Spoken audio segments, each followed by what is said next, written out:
Operation सिंदूर से सहमे पाकिस्तान को एक और बड़ा झटका लगा है। पाकिस्तान के सिंध में ही लश्कर तैयबा के टॉप कमांडर अबू सैफुल्लाह को ढेर कर दिया गया है। पाकिस्तान के सिंध में अज्ञात हमलावरों ने अबू सैफुल्लाह को गोलियां मारी। सैफुल्लाह नेपाल में लश्कर के मॉड्यूल पर काम कर रहा था और आतंकी संगठन लश्कर तैयबा ने उसे भारत में हमले की जिम्मेदारी दी थी। साथ ही आपको बता दें, भारत में आतंकियों की घुसपैठ में भी सैफुल्लाह शामिल था। अबू सैफुल्लाह को अब मार गिराया गया है। आतंकियों की घुसपैठ कराने के लिए जिम्मेदार था वो भारत में। और साथ ही पाकिस्तान के सिंध में अज्ञात हमलावरों ने अबू सैफुल्लाह को गोलियां मारी हैं।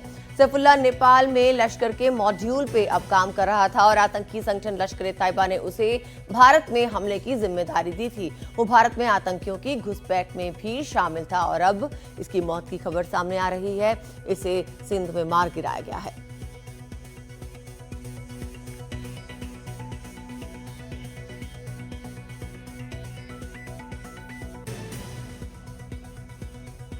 तो पाकिस्तान को एक के बाद एक झटका लग रहा है। उन लोगों को, उन आतंकियों को जिनको पाकिस्तान पनाह देता रहा है, वो अब यहां पर एक के बाद एक ढेर हो रहे हैं। पाकिस्तान में ही अबू सैफुल्लाह को यहां पर मार गिराया गया है और एक अज्ञात हमलावर ने ही यहां पर इस पर हमला कर दिया। तो आप सोचिए पाकिस्तान में किस तरह का माहौल है। सिंध में अज्ञात हमलावर यहां पर आया और गोली यहां पर सैफुल्लाह को मार दी। नेपाल में आपको बताएं कि लश्कर के मॉड्यूल पर यह काम कर रहा था। तो ये आतंकी हैं जो अलग अलग तरह के प्रोजेक्ट संभालते हैं जिनको पाकिस्तान सरपरस्ती देता है। तो नेपाल में लश्कर के मॉड्यूल पर यह काम कर रहा था और लश्कर ने भारत में हमले की जिम्मेदारी दी थी। साथ ही भारत में भी आतंकियों की घुसपैठ में भी शामिल था ये लश्कर का टॉप कमांडर। साथ ही लश्कर के ऑपरेशनल कमांडर बाबा जी का मददगार भी बताया जाता है। सैफुल्लाह लश्कर के ऑपरेशन कमांडर बाबा जी का मददगार बताया जाता है और अब इसे पंजाब में पाकिस्तान में गिरा दिया गया है।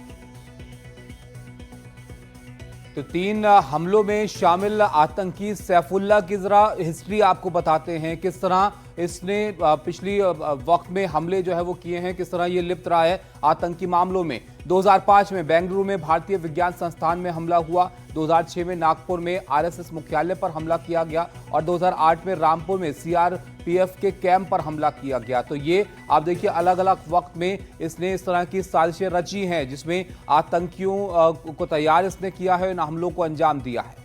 जी, तो जैसा कि ताबिश ने बताया, 2005 बेंगलुरु में भारतीय विज्ञान संस्थान में इसने हमला किया। साथ ही 2006 नागपुर में आरएसएस मुख्यालय पर इसने हमला करवाया था और साथ ही 2008 रामपुर में सीआरपीएफ कैंप पर हमला करवाने के लिए जिम्मेदार था सैफुल्लाह। और आगे आपको बता दें कि जिस तरह से ये सब देखने में आ रहा है, सामने आ रही है खबर, उसके अलावा अब हत्याओं का एक ही पैटर्न जो है वो नोटिस किया गया था। पाकिस्तान के निशाने पर ये आतंकी था और अब हत्याओं का एक ही पैटर्न जो है इसको डिफाइन किया गया है। गोली मारकर हत्या कर देते थे अज्ञात हमलावर और ये सब कुछ इसी आतंकी के कहने पर होता था। तो आप सोचिए कि किस तरह से ये आतंकी साजिशें रचते हैं और कैसे हत्याओं को अंजाम देते हैं, लेकिन ये बच नहीं पाते। इनकी साजिशों को डीकोड किया जाता है।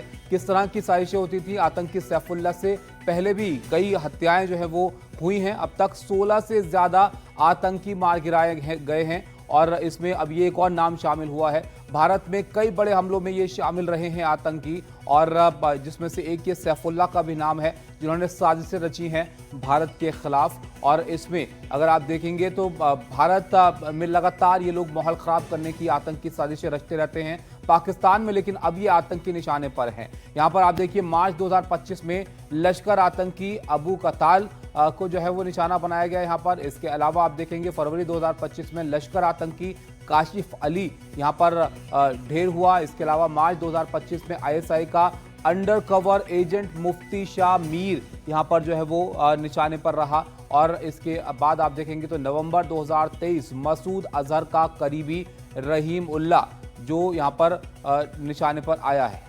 तो ये सभी आतंकी जो है पाकिस्तान में निशाने पर थे और साथ ही भारत में भी इन्होंने कई मामलों को अंजाम दिया। साथ ही नवंबर 2023 की बात करते तो लश्कर आतंकी अकरम गाजी जो है उसको भी मार गिराया गया। तो नवंबर 2023 की ही बात करें, लश्कर आतंकी ख्वाजा शहीद जो है उसे भी मार गिराया गया था। तो पाकिस्तान में निशाने पर जो आतंकी रहे उनकी हम बात आपको बता रहे हैं। सितंबर 2023 में लश्कर आतंकी जिया उर रहमान भी निशाने पर रहा है और इसको लेकर भी काफी सोच रही और इसने भी काफी हमलों को अंजाम दिया। साथ ही अप्रैल 2025 की बात करें तो मसूद अजहर का करीबी कारी एजाज जो है वो भी पाकिस्तान में निशाने पर आतंकी जो है उसे बताया जा रहा है।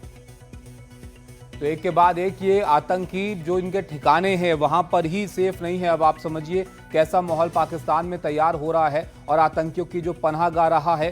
कितने आतंकियों के नाम तो हम आपको गिना रहे हैं जो पाकिस्तान में ही पाए जाते हैं। हिजबुल्लाह का एक और आतंकी था इसमें, और ये मार्च 2022 में जैश का आतंकी जहूर इब्राहिम ये भी आप निशाने में पर रहा है। तो एक लंबी फहरिस्त है उन आतंकियों की जो पाकिस्तान में बसे हैं, वहां पर उनको पाला जाता है और इस तरह से आतंकी साजिशें वहां पर रची जाती हैं।